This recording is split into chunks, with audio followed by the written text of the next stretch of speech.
at a Mankato high school brings new urgency to all districts to decide the role of school resource officers. Last night, Mankato City Council addressed what they'd like to see for the future of SROs in Mankato area public schools. Sophia Martinez sits down with maps. I believe their presence, their visibility makes a difference. Does it stop all fights? Absolutely not. Hey! Hey!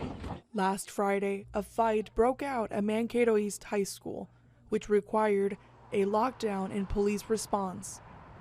Officers on scene within minutes, and once officers were on scene, the situation became regulated quite quickly, and then students were back moving around throughout the building, and we're back in place having education going on. Since the beginning of this school year, Mankato area public schools pulled its SORs from its schools.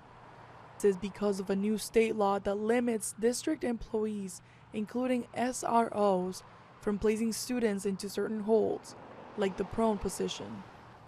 At the moment, police officers are available on call for any incident, yet the school says the job of a school resource officer goes beyond enforcement. Like our counselors do, our social workers do, our teachers do.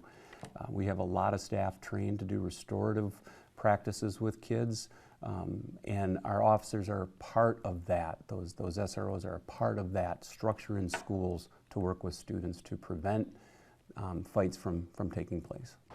The city and school districts say they do not want to remove the SROs, agreeing also on the important role they play. Building relationships for kids, being visible in the buildings. That wasn't there last week. It's not there this week. So we truly want our SROs back in the school as soon as possible.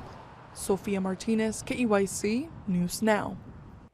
During last night's work session, Mankato City Council members said they hope for clarity when it comes to the language of the new law. Governor Walz has said he will not call a special session to clarify that language.